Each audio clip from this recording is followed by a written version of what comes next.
చెడు వాయువులు బయటకు బలవంతముగా తోసివేయబడి గర్భాశయము శుద్ధి అవుతుంది. బిడ్డ, మర్చిపోకో. మర్చిపోయి నిన్ను నువ్వు పాడు చేసుకోకో, ఇబ్బందులు పడకో. దీన్ని 5 సార్లు తల్లులు చేయాలి, బిడ్డతో చేయించాలి. అర్ధ ధనురాసనము. ఇప్పుడు చూడండి, ఇట్లా బాచా పట్లేసి కూర్చోండి.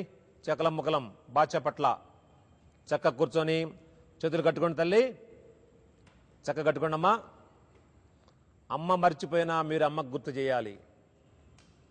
గుర్తు పెట్టుకోండి, మనల్ని మనం కాపాడుకోవడం తప్ప ఈ ప్రపంచంలో మరి ఏ విషయము మనకు ముఖ్యము కాదు. చదువు గిదు తర్వాత, అది మనం బాగుంటేనే చదువు, బాగుంటేనే భవిష్యత్తు. ఆరోగ్యమే మహాభాగ్యము, వేరే ఏది భాగ్యాలు కాదు. గుర్తుపెట్టుకోండి తల్లి. ఇటు నిటారుగా కూర్చోమ్మా. కూర్చొని చక్కగా బాగా చిరునవ్వుతో చేయాలి. మీరు ఆనందంగా చేయాలి, బాధపడుతూ చేయకూడదు.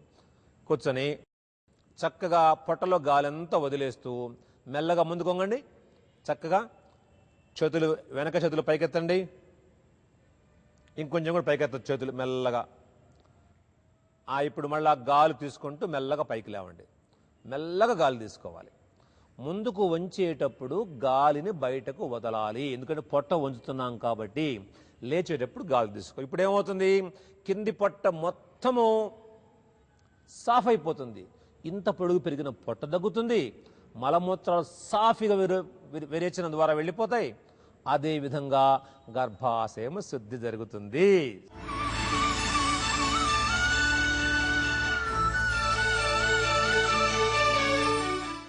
ఈనాడు దాదాపుగా 100కి 70, 80, 90 మంది వరకు కూడా ఆడపిల్లలకు గర్భాశయంలో సమస్యలు వస్తున్నాయి. కొంచెం మనం ఒక 25-30 సంవత్సరాలు ముందుకు పోతే, వెనక్కి పోతే, అప్పుడు అంటే మన అమ్మలు, అమ్మమ్మలు, వాళ్ళ అమ్మలు, ఆ కాలం నుంచి కూడా ఎన్నో తరతరాలుగా మన దేశంలో ఎక్కడో పెద్ద పెద్ద రాచరికపు కుటుంబాల్లోనూ, బాగా డబ్బు ఉన్న ధనవంతుల కుటుంబాలలో ఉండే స్త్రీలకు తప్ప మిగిలిన స్త్రీలకు ఎవ్వరికీ గర్భాశయ రోగాలు లేవు.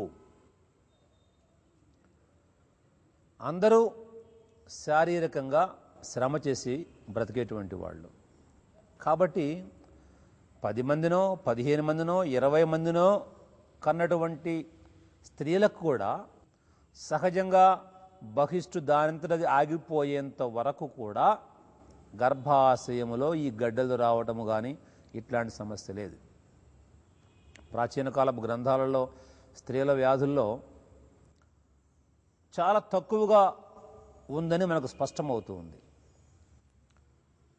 మరి ఇవాళ ఇంత ఘోరాతి ఘోరంగా పసిబిడ్డలకు, అప్పుడే యవన ప్రాయములకు అడుగుపెట్టేటువంటి బిడ్డల దగ్గర నుంచి గర్భాశయ రోగాలు వస్తున్నాయంటే మనం నడిచే విధానము, అంటే మన జీవన శైలి సరి అయినది కాదు అని స్పష్టముగా మనం తెలుసుకోవచ్చు.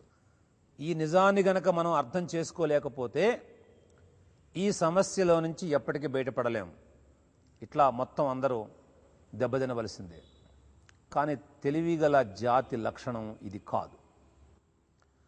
సరిచూసుకోవాలి, పోల్చుకోవాలి, తప్పును తెలుసుకోవాలి, దిద్దుకోవాలి, బాగుపడాలి. ఏమ్మా, మీకు అర్థమైందా?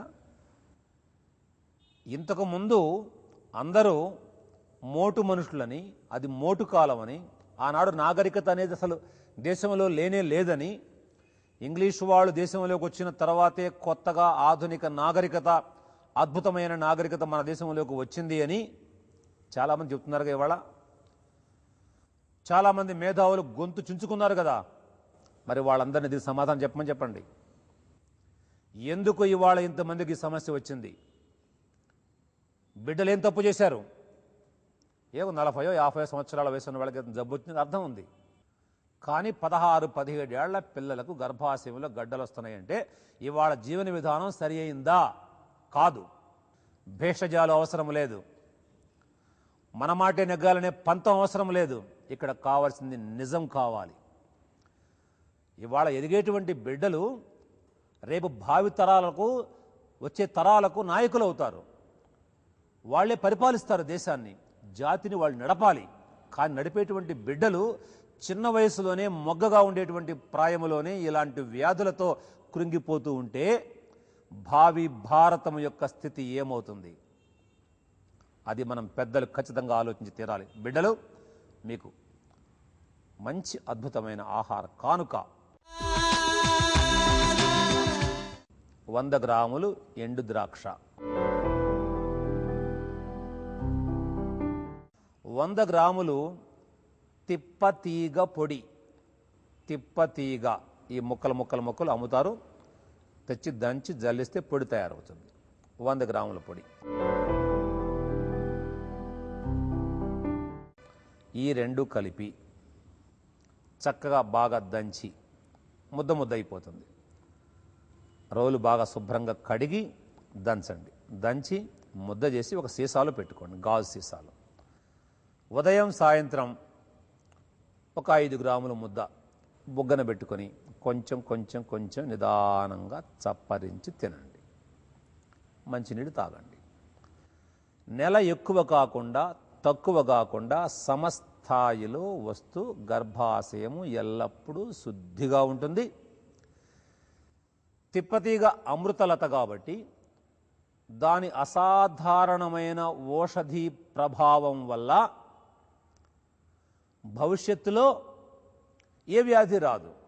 రక్తపోటు కానీ, గుండెపోటు కానీ, ఇటు కాలేయ వ్యాధులు కానీ, ప్లేహ వ్యాధులు కానీ, మూత్రపిండ వ్యాధులు కానీ, చర్మ వ్యాధులు కానీ అస్సలు ఏ సమస్యను రాకుండా కన్న తల్లిలాగా కంటికి రెప్పలాగా కాపాడేటువంటి అద్భుతమైన ఓషధి మహిమ ఈ తిప్పతీగలో ఉంది.